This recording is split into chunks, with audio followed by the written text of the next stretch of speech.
Bonjour à tous, bienvenue dans cette nouvelle édition du JT de Vue d'ailleurs. Chaque vendredi, on élargit le spectre sur TV Finance. On vous parle d'actualité économique, sociale et même culturelle. On franchit également les frontières et justement, comme d'habitude, on démarre cette émission avec notre focus sur l'actualité internationale, revue de presse issue du site vuedailleurs.com. Avec ce premier article, on part tout de suite en Chine, berceau de l'épidémie de Covid-19. La Chine qui choisit au nom du déploiement de sa stratégie zéro Covid d'interdire aux enfants la possibilité de revenir à l'école si leurs parents, leurs familles ne se sont pas fait entièrement vacciner. Décision prise par certains gouvernements locaux à ce stade dans le Jiangxi et le Henan. Notez qu'il n'y a pas de limite d'âge à cette interdiction, que la Chine envisage par ailleurs de recourir à la vaccination des enfants dès l'âge de 3 ans. La Chine qui se donne comme objectif de vacciner près de 2/3 de sa population d'ici à la fin de l'année 2021, en misant notamment sur la mise en place dans certaines villes d'un pass vaccinal pour les hôtels, restaurants et même parfois pour les hôpitaux et même les supermarchés. Petite pause, on revient en France. On va continuer à parler de ces questions autour de l'épidémie. À tout de suite.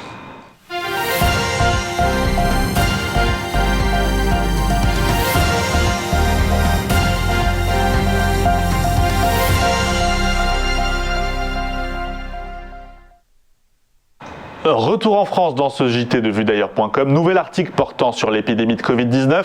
Un article qui pointe du doigt que l'épidémie déchaîne les passions sur les réseaux sociaux, notamment sur la question des vaccins. Plus encore depuis l'instauration du pass sanitaire obligatoire en France.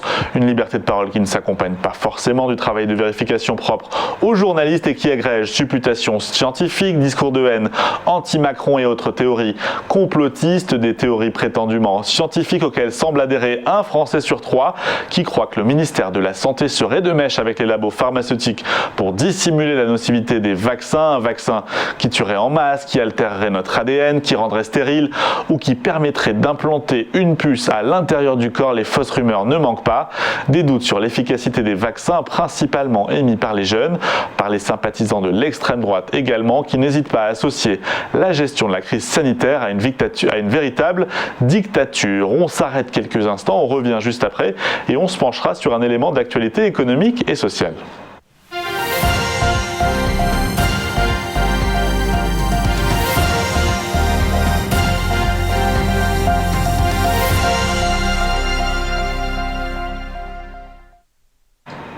Et on poursuit ce JT de vuedailleurs.com avec l'actualité sociale. Focus à présent sur ce récit de la visite du président de la République à Lourdes. C'était la semaine dernière, événement inédit pour un président de la République en exercice depuis la visite du maréchal Pétain en 1941. Emmanuel Macron qui s'est rendu dans ce haut lieu de pèlerinage catholique en France. Visite symbolique donc et pèlerinage qui a fait grincer plus d'une dent, notamment du côté de l'opposition. L'opposition qui dénonce à travers cette visite la violation du principe de laïcité ou sensibilité très sélective aux faits religieux, puisque la visite est intervenue le jour de la commémoration de la rafle du Veldiv.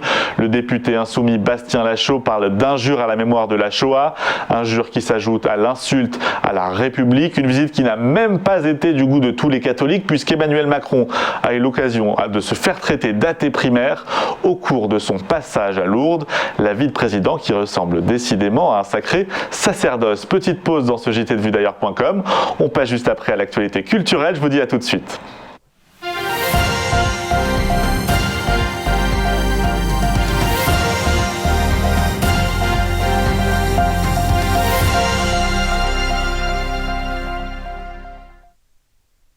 Merci à toutes et à tous de rester fidèles au JT de vuedailleurs.com. Avant de refermer cette émission, on va parler de culture et de patrimoine, peut-être le meilleur moment. On va voyager dans l'espace et dans le temps. On va prendre la direction du château de Beaugard, un château situé dans les Côtes d'Armor en Bretagne. Notre guide aujourd'hui s'appelle Baudouin Capel, vice-président des Amis du château de Beaugard. Bonjour à vous Benoît Capel, merci d'être avec nous dans ce JT de vuedailleurs.com. Pour commencer, j'aimerais que vous nous racontiez la genèse de ce château de Beaugard, un château que je tentais de localiser. On est, je crois, 20 km au sud de Saint-Brieuc, sur la commune de Quessoy, dans les Côtes d'Armor. Et vous allez nous aider à préciser tout cela. Et d'abord, qui dit château de Beaugard dit forcément famille de Beaugard à l'origine. Tout à fait. Et ce lieu est un lieu qui est très ancien, puisque viendrait de bog, c'est l'enveloppe de la châtaigne, et le verbe ardere en latin, brûler. Donc ce serait un bois de châtaignier qui aurait été brûlé pour progressivement implanter ce château. Sa première mention date de 1274. C'est un manoir pour lequel le propriétaire s'engage à verser des dîmes, c'est-à-dire un impôt, pour l'abbaye de Saint-Mélène à Rennes. Ce château va subsister, va donner son nom à la famille de Bogard également, qui va être sur place pendant plusieurs siècles. Un événement important se produira à l'époque juste avant la Révolution, puisque le propriétaire de cette époque-là est un homme qui a vécu à Versailles, il a été page, il a été très, comment pourrais-je dire, impliqué dans l'esprit des Lumières, et il sera notamment également sous une influence de la franc-maçonnerie de l'époque. Et à ce moment-là, il va bouleverser, comme la société va être bouleversée, on va quitter le carcan de la monarchie absolue, lui, il va quitter le carcan d'un manoir breton traditionnel avec les cours, les avant-cours, les remparts, etc. Et il va faire un château totalement ouvert à la société. Et donc c'est le château tel que l'on le voit aujourd'hui, donc dans cette région de Bretagne au sud de Saint-Brieuc, à quelques kilomètres de Saint-Brieuc, de Lamballe et de Montcontour. Et c'est un château qui est une métaphore symbolique sur les idées maçonniques, mais également donc la course du soleil, par exemple, avec un parallèle avec la course de la vie de l'homme. Alors on va en parler, Baudouin. Donc ce château a été transmis de génération en génération. Au milieu de cette histoire séculaire, est-ce qu'il y a des personnages historiques éminents qui sont passés par le château de Bogard au fil de ces 8-9 siècles d'histoire de ce château ? Alors, on a un personnage qui était François de Lanoux, qui est cousin donc de ceux qui vont posséder ce château également, et qui était compagnon d'Henri IV. Il était protestant et il a été envoyé par Henri IV pour pacifier la Bretagne au moment des guerres de la Ligue. Et les guerres de la Ligue étaient des guerres donc entre les catholiques ultras et ceux qui s'opposaient, catholiques ultras qui s'opposaient à l'avènement d'Henri IV, et ceux qui protégeaient cet avènement. Et les guerres de la Ligue ont été soutenues par les Espagnols financièrement et par les Anglais de l'autre côté. Donc c'était un personnage qui était très important. Il était à la cour royale et il va mourir à Montcontour, donc c'est-à-dire à quelques kilomètres de Bogard. Et on l'appelait le Bayard Huguenot. Alors, je reviens à l'histoire de ce château transmis donc de génération en génération, avant d'être vendu au siècle dernier, je crois, à votre famille.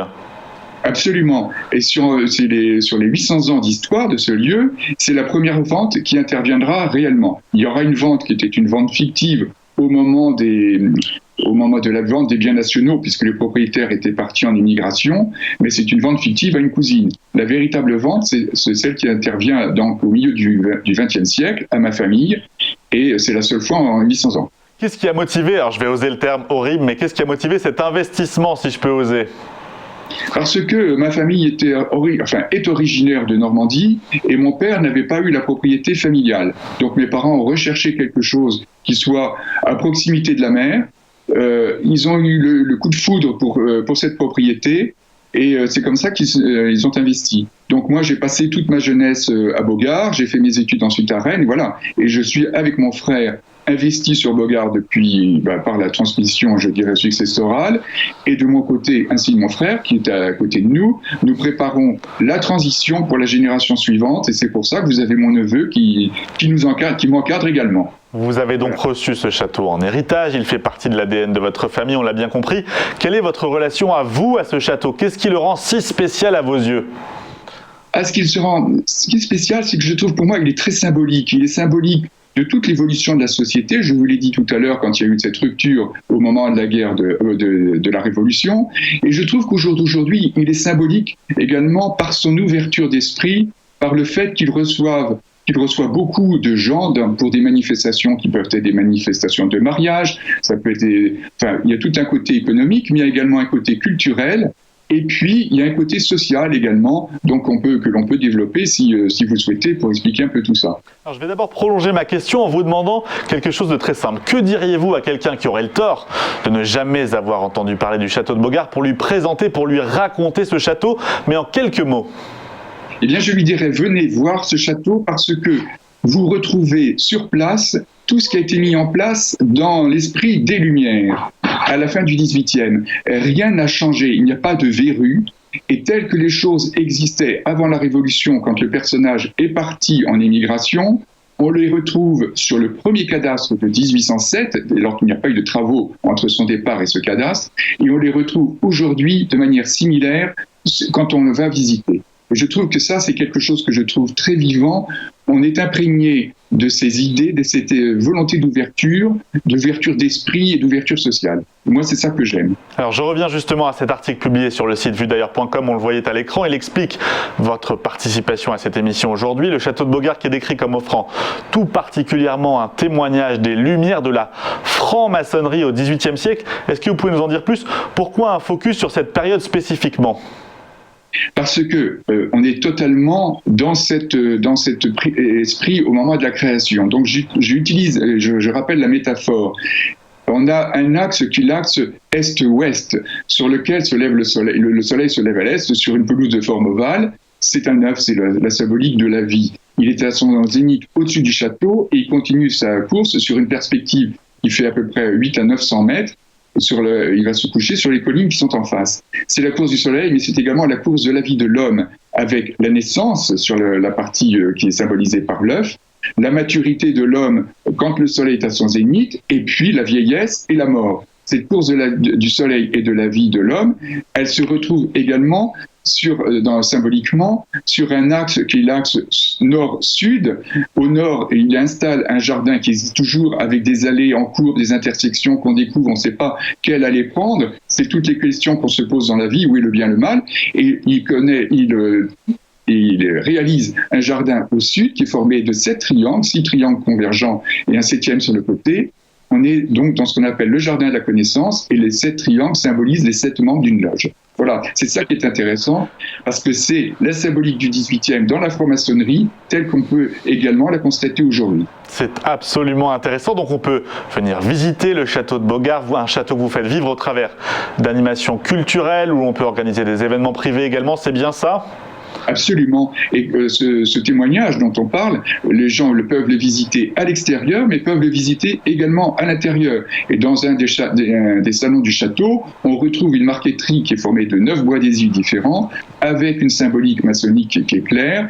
Il y a la chaîne de vie qui est symbolisée par une grecque, le motif de la grecque, et puis une couronne de feuilles d'acacia qui symbolise la maîtrise, quelqu'un qui est maître maçon. L'acacia étant un arbre symbolique en maçonnerie. Et alors, tout ça aujourd'hui est visible. Et alors, la bonne surprise, c'est également qu'on peut séjourner dans le château. Vous mettez en location des chambres pour le grand public, si j'ai bien compris. Absolument, des chambres, et on a 2 appartements à l'étage, au 2e étage, un qui est actuellement occupé et un autre qui est en rénovation pour accueillir justement du public qui peut être intéressé pour passer quelques jours dans un lieu similaire. Alors combien ça coûte et surtout à ce prix-là, est-ce que vous nous promettez vraiment la vie de château, peut-être un instantané de la vie du passé de ce château ? Alors écoutez, oui, le prix, je ne sais pas si je vais le donner ici le prix, mais enfin, il suffit qu'on prenne contact et puis en fonction de, je dirais si c'est... Alors au moins l'expérience. Voilà, pour exemple, une salle de réception pour environ 170 personnes avec tout l'ensemble qui est mis à disposition coûte environ 3 900 €. Voilà. Les chambres sont en plus, les logements sont en plus, mais on pratique des prix très raisonnables parce que ce que l'on veut, c'est effectivement attirer une population. L'idée a toujours été de dire, on veut que les gens qui viennent se marier là, on les considère comme des cousins. C'est nos cousins qui viennent se marier, donc on ne cherche pas à faire du fric pour faire du fric, on cherche que les gens soient bien, se trouvent bien et gardent un très bon souvenir de ce lieu dans lequel on est heureux. Bien, merci à vous Baudouin Capel, vice-président des Amis du Château de Bogarde. Vous nous avez fait découvrir ce château somptueux, séculaire, mythique. Et c'est ainsi que s'achève sur cette note patrimoniale ce JT de vuedailleurs.com. Rendez-vous vendredi prochain pour le prochain numéro de la saison, le dernier avant la trêve estivale. D'ici là, je vous invite à consulter le site de vuedailleurs.com, le site de tvfmedia.fr également. Merci à toutes et à tous pour votre attention.